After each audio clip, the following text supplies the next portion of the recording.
Hoş bulduk. Geçmiş olsun. Depremden korktunuz mu çok? Çok korktum. Gerçekten mi? Rıza, bunlara maske verir misin lütfen? Rıza. Severim sizi ben. Neredeydiniz? Evde çok sallandı mı? Ha? Evet, sağlandı. Ne kadar? Tak bakalım hadi. Kızlarıma da verin. Çok sallandı mı?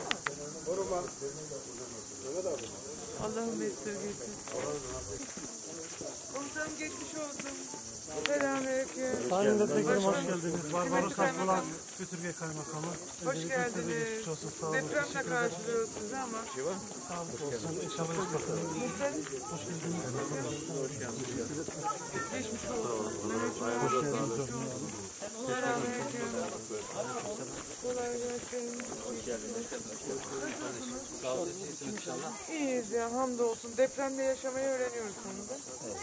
Komutanım iyi misiniz? Sağ olun efendim, sizler nasılsınız? Sağ olasın. Nasılsınız komutanım, iyi misiniz? Geçmiş olsun. Selamünaleyküm. Sağ olasın. Geçmiş olsun. Dayıcım geçmiş olsun. Nasılsın? Çok korktuk mu? Ya benim olduğum yerde bile inanılmaz sallandı. Götürge Tepehan Taşmış mahallemizdeyiz.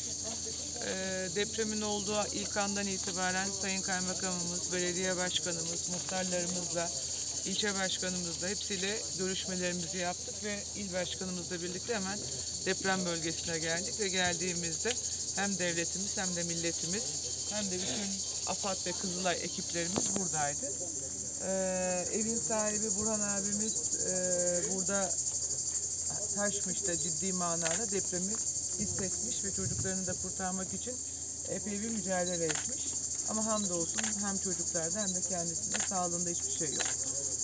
Evde ve ahırda önceki depremden az hasarlı olan binalarda hafif hasarlar görülmekte. Ama buna rağmen ilçe merkezimizde herhangi bir hasar ya da can kaybı söz konusu değil. Yine Tepehan ve Taşmış bölgelerimizde de AFAD ve Çevre Şehirciliğin yapmış olduğu çalışmalarda herhangi bir can kaybı ve hasarımız olmadığı görülmekte. Binlerce kere şükürler olsun. Allah beterlerinden saklasın. Devletimiz bu ilgi alakası için kaymakamımız, belediye başkanı, vekilimiz hepsi sahaya indi. Çevre Şehirciliğimiz sağ olsun. AFAD, bütün daire kurumlarına teşekkür ediyoruz. Başta Sayın Cumhurbaşkanımıza emin ederdik. Sıkıntımız yok çok şükür.